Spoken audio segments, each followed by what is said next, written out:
Bom dia, meu nome é Aniela Vena Camilotto e juntamente com a minha colega Maria Carolina de Jesus, nós criamos o trabalho Tradução de Questionários de Dermatologia para o OMS, Reflexões e Aprendizados. Esse foi um trabalho desenvolvido pelo terceiro semestre da graduação de Tradução e Interpretação da Faculdade Forte e ele foi liderado pela professora Ana Júlia Perrotti Garcia, que nos trouxe essa oportunidade.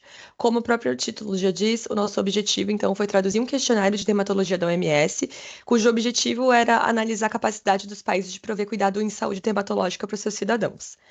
Para executar esse projeto, nós fomos divididos em quatro grupos, que se chamavam Pesquisa Terminológica, Tradução, Revisão e Gerenciamento de Projetos. Daqui a pouquinho a gente fala um pouco mais sobre isso.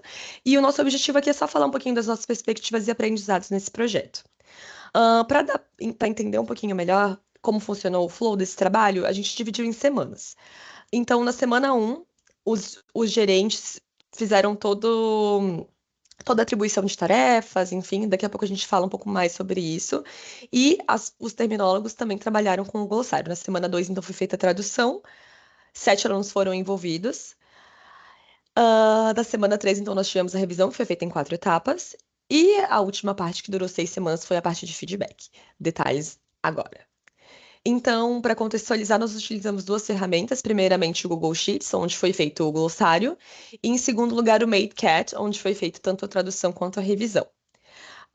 Então, falando rapidamente sobre a gerência do projeto, os gerentes que organizaram os grupos estabeleceram os prazos. Eles criaram tanto os arquivos de glossário quanto um bicolunado para tradução no Google Docs, mas aí posteriormente ele foi substituído pelo MateCat para ficar mais fácil para todo mundo fazer ao mesmo tempo. E eles foram fundamentais porque eles forneceram suporte às equipes, foram um canal de comunicação das equipes com o professor e também realizaram a última etapa do trabalho. Já na pesquisa terminológica, primeiramente, como sempre, a gente leu todo o questionário. Extraímos os termos, daí para validar a gente utilizou principalmente o site da Anvisa, MSD Manual, Sociedade Brasileira de Dermatologia e publicações de universidades públicas. E os grandes desafios encontrados aqui foi traduzir profissões e conceitos que não necessariamente existem ou são muito são incipientes no Brasil, como tipo traditional healers, clinical officers, health extension workers. E outra parte que foi bem desafiadora foi traduzir alternativas que se repetiam ao longo do texto nas respostas, como, por exemplo, unknown, unsure, don't know, other, mild issue, moderate issue, specify, inadequate, porque nenhuma tradução deu conta do significado geral dos termos em cada contexto.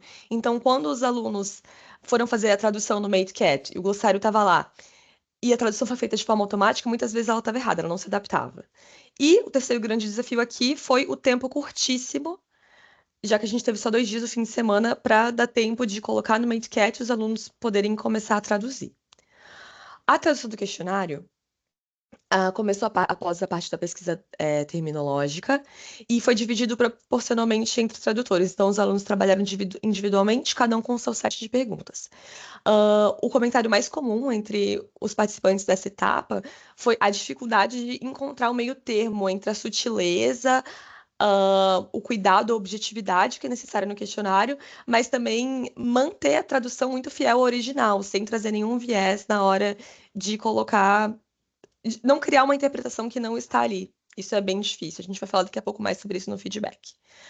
A revisão do projeto, então, foi feita em 4 fases, como eu disse anteriormente. A primeira foi uma revisão preliminar, em que os tradutores revisaram o trabalho dos outros. Depois, a equipe de 2 revisoras revisou e uniformizou o trabalho como um todo.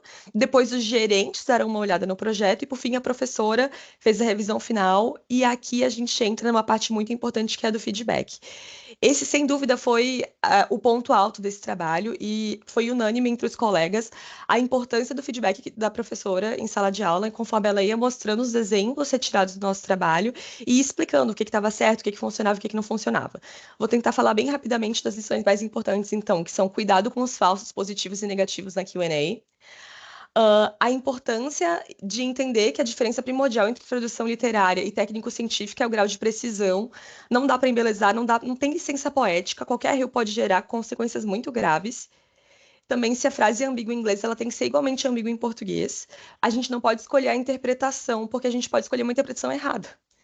Então, melhor traduzir da forma que está e avisar da ambiguidade para o cliente. Outro erro que foi muito comum na nossa turma foi eliminar adjetivos e advérbios, sem querer mesmo na hora de traduzir. E eles estão lá por um motivo. a frase ela fica pesada, deôntica, ela perde o tom quando ela não tem os modalizadores. Outro cuidado foi na tradução de termos técnicos que às vezes a gente errou, por exemplo, Diagnostic Services. Foi traduzido como opção de diagnóstico, o que é muito diferente de serviço de radiologia, de serviço de diagnóstico, que é um jargão, por exemplo, da área da saúde. A importância de respeitar o colega quando se está revisando, né? Não confundir erro com estilo. E, finalmente, entender que sinônimo não existe para o tradutor, porque duas palavras não podem ser usadas de forma intercambiável em todos os contextos. Então, aqui é importante ter essa sutileza. Considerações finais, a gente foi um trabalho maravilhoso, a gente aprendeu muito com a professora, muito com o feedback, e os alunos ficaram felicíssimos. Então, só temos agradecimentos a todos e muito obrigada aos que assistiram a esse trabalho. Até